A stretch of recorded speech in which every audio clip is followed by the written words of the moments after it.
तर hi hello आणि नमस्कार मंडळी, मी सोनाली स्वागत करते तुमचं आणखीन एका माझ्या लॉंग व्हिडिओमध्ये. तर हे बघा, पिलूला आज सकाळ सकाळी मी शाळेत सोडून आली का तेव्हाच म्हणजे 10:30 वाजताच मी ही सगळी सुरुवात केली होती.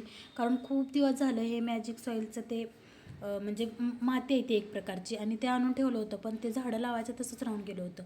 मग पिलूची सायकल ही ती बाजूला सारलं, घसरगुंडी वगैरे, आणि ते पिशव्या घेऊन मी आता त्यामध्ये सामान काय करत होते, माती टाकून घेत होते. का तर आता मला ना छान असं जे आंब्यांची एक नवीन प्रजाती म्हणजे आहे ना, मी तुम्हाला काल परवा सांगितलं होतं ना, 500 रुपये किलोचा आंबा.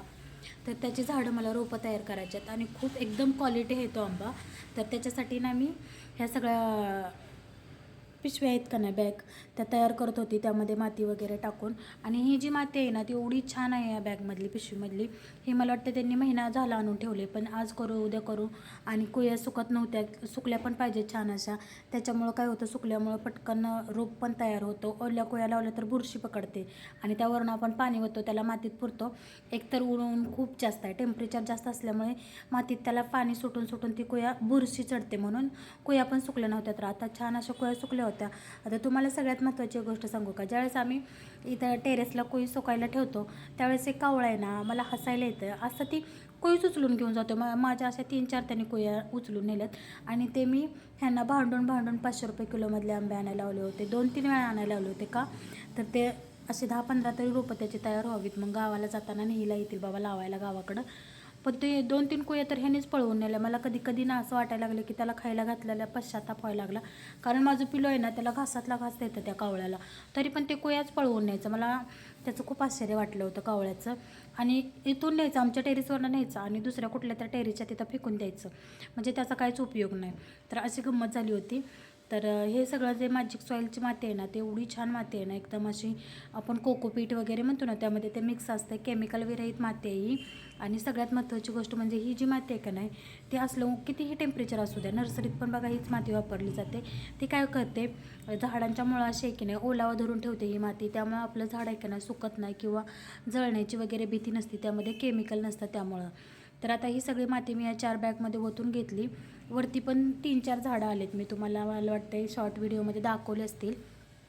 3-4 झाडं आलेत. आम्ही पहिल्या कोळी लावली होती केशर आंब्याची. हा पण केशरच आहे, म्हणजे आत्ता जी लावणार आहे, पण ती एकदम असं बाप क्वालिटीचं केशर आहे असं म्हणता येईल, कारण एवढी छान त्याचं ती ही आहे ना क्वालिटी, म्हणजे गोडवा, चव खूप छान आहे. म्हणून तर मी ही रिस्क घेतली आणि झाडं लावायला मी आता म्हणजे ह्या मातीची तयारी करते. आता हे सगळं वरती घेऊन जाते टेरेसला, आणि मग त्याच्यानंतर ना हे सगळं नेल्यानंतर का नाही मग मी तुम्हाला कुया दाखवते. तर आता बघा, हे एवढ्या मी साठवून ठेवल्या होत्या. मी पिशवीत ठेवलं, म्हणजे एक खाकी पिशवी आहे ना त्याच्यावर ठेवले होते. एवढ्या छान सुकल्या होत्या, तरी पण बघा कावळा न्यायचा उचलून. तर आता मी एका बॅगमध्ये 4-4 रोप लावते, कारण घरी जाताना पटकन आम्हाला न्यायला येईल. आणि एवढे सगळ्या बॅग आणायच्या, आता हे 15-16 कोय आहेत.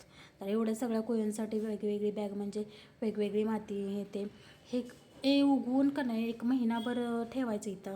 आणि ज्यावेळेस ह्यांना सुट्टी भेटला तेव्हा आम्ही जर गावाला गेलो ना जेव्हा, तेव्हा मी हे सगळं पटकन घेऊन जाणार आहे. गेल्या वेळेसची पण 2 झाडं न्यायची म्हणून तशीच राहिली, आणि आता ती त्यांना 1 वर्ष होत आलं, त्यातले एक खूप छान लागून निघले. आता ते गुडघ्याच्या मापा एवढं झाले, म्हणजे गुडघ्याला लागते, पण एक जे आहे ते खूप छोटं राहिलं.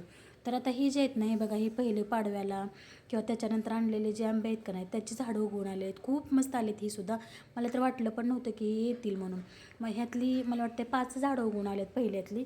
आता बघू ह्या झाडांचं मी जे लावलेले आहेत ते कधी उगवून येतात काय माहिती. खूप छान असं लाल लाल बुंद त्याचा कलर वाटत होता, आणि मस्त असं रोप वाटत होतं टवटवीत. असं वाटत होतं की त्या रोपाची पीस घ्यावी. पिलूनं तर 2 वेळा त्या रोपाची पी घेतली होती. खूप भारी दिसतात रोपं, किती एकदम मस्त असं दिसतात. आता किती दिवस असं पण मी वरती गेले टेरेसला, तर चला म्हणलं झाडांना पण पाणी घालून येऊया, कारण झाडांना पाणी पण नव्हतं ओतलं. हे जे दिसते ना तुम्हाला मोठंवालं आंब्याचं झाड, ते गेल्या वर्षीचं आहे आम्ही लावलेलं, आणि त्याच्यामुळे आता त्या बॅगमधून बाहेर यायला लागल्यात. तर म्हणलं आता 1 महिनाभर फक्त वेट करायचा, आणि मग हे गावाला घेऊन जायचं, म्हणजे पावसात खूप छान असं बांधायला लागून निघाल. आणि सगळ्यात महत्त्वाचं म्हणजे डाळिंबीच्या बागेच्या त्या औषधांना ते मोठंसुद्धा होईल पटापटा. कारण डाळिंबीला 1 दिवसाआड असं तुम्हाला तर माहीत आहे स्प्रे असतं, खाद्य असते, आणि ती जमीन असते. अशा पॉलिथिनमध्ये त्यांनी कुठं हे व्हायचं, त्या मुळ्या कुठं हे होणार नाही का, रुतणार किंवा कुठं पसरणार, आणि म्हणजे त्याचं जीवन केवढंच आहे त्या पॉलिथिनच्या बॅगमध्ये म्हणल्यावर ना. तर सगळ्या झाडांना पाणी ते ओतलं आणि यांना दाखवलं, म्हणलं 4-5 आंब्याची रोपं खूप छान आलेत. हे खुशच. मग त्यांनी अजून पण हे सगळे आणायला लावायला सांगितली रोपं. म्हणले एकदाच आपण गावाकडे नेऊया. आमच्या बांधाला आहे ना, मला वाटतं 10-12 नारळाची झाडं आहेत. एक पेरूचं झाड होतं घराच्या पाठीमागं, एवढं छान होतं ते, पण पक्षी खूप त्रास द्यायचे म्हणून ते कट करून टाकलं आहे. आणि माझ्या लग्नाच्या टायमिंगला एवढंसं छोटंसं जांभळीचं झाड होतं, ते आता केवढं मोठं झालं आहे आणि त्याला जांभळं येतात किती छान मस्तपैकी. तर झाडं लावलेली वाईट नाही, म्हणून आता ही सगळी तयारी चालू आहे. आता घरी जायचा मुहूर्त कधी लागतो आहे काय माहिती, पण जेव्हा पण लागल ना पिलूच्या सुट्टीनुसार, त्यांच्या सुट्टीनुसार, तर तेव्हा आम्ही ही सगळी झाडं घेऊन जाणार. आता पिलूच्या शाळेमुळे काय होतं, माझी पटकन कामं मला आवरावं लागतात आणि तोपर्यंत तोपर्यंत त्याला आणायचं टायमिंग होतं. आता उन्हातून थकून आलता म्हणून मी त्याला ना, तुम्हाला मी पाठीमागं दाखवलं होतं बघा, मस्कमेलनचं वेल आलं आहे आणि त्याला खूप छान असं मस्कमेलन आलं आहे. तर ते हेच बघा, आणि आज ते कट केलं, त्याचा मुहूर्त आला होता कट करायचा आज, आणि खूप छान असं पिकलेलं पण होतं ते. तर एवढी जास्त छान क्वालिटी लागत होती, ऑर्गॅनिक होतं, त्याला कुठलं खत नव्हतं, कुठलं काय नव्हतं. म्हणून मी याच्या बिया आहेत का नाही पिशवीवरती वाळायसाठी वर ठेवल्यात. आता हात तर ठेवतो की नाही कावळा काय माहिती याच्या बिया, पण ठेवल्या तर खूप छान बिया आहेत त्या. आणि सगळ्यात महत्त्वाचं म्हणजे ही जी वेल असते की नाही, एवढी भारी वेल असते ना, पटकन लगेच आठवड्याभरात तर ते अंकुरण होतं तिचं. आणि 1-2 पानं आली ना, एवढी फास्ट वाढते की नाही की बसच. फक्त आता काय चालतं, हे का काढून टाकलं आम्ही, आणखीन खूप जास्त आले होते, पण हे ना पूर्ण त्याची पानं आहेत ना काळ्या मव्यानं अशी भरली होती, त्याच्यामुळं मग ते काढून टाकलं, कारण त्याचा सीझन पण नसतो आता शक्यतो आंबंसुद्धा संपत आलेत, म्हणजे पावसाचे दिवस आले आणि मस्कमेलन कुठं. तर आता बघा, इथं पिलूची गाडी आणली होती आणि त्याला मोबाईल अडकवून तर पप्पाचं आणि दोघांचं असं चाललं होतं शूट करायचं, कसं दिसतंय शूट कसं नाही. तर एवढं फास्ट असतं ते मोबाईल म्हणजे अडकवल्यावर ना ती गाडी पळत होती ना, मोबाईल स्टँड केल्यागत त्या गाडीचा यूज करत होते हे दोघंजण.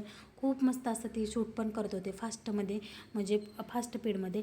त्याच्यानंतर पिलूचे जे काही वस्तू राहिल्या होत्या ना, म्हणजे कवर वगैरे घालायचे, आणखीन 1-2 त्याने नोटबुक आणायला सांगितल्या होत्या, त्याला स्टिकर वगैरे लावायचं, त्याच्यावरती नाव टाकायचं. ज्या काही गोष्टी राहिल्या होत्या ना ते सगळं मी करत बसले होते, कारण 2-3 बुक राहिले होते, त्याला कवर कसा घालावा ते कळत नव्हतं. आणि 2 नवीन नोटबुक आणले होते, त्याला पण कवर घालायचं होता, म्हणून म्हणलं हे स्टिकर आणि नोटबुकवर आता नावं वगैरे सगळं काय टाकून घेऊया, जे काय राहिले ते, म्हणजे एकदा फिक्स होईल. कारण सोमवारपासून आता शिकवायला वगैरे सुरुवात करणार झालं. आता म्हणजे 10-12 दिवस होऊन गेले की अशी शाळा, म्हणजे आठवड्यात त्यांची खरं शाळा 5च दिवस आहे फक्त आठवड्यातनं, आणि 2 दिवस तर सुट्टे, शनिवार रविवार.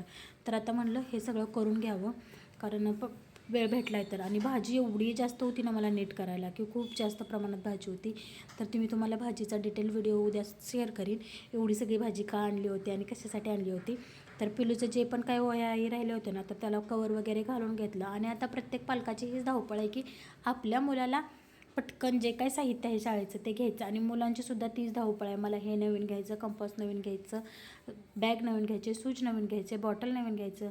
आणि प्रत्येक पालकाच्या मागे तीच टेन्शन आहे, प्रत्येक दुकानात बघल तिथं गर्दी आहे. तर कसा वाटला व्हिडिओ नक्की सांगा, आणि चॅनलला प्लीज सबस्क्राईब करा.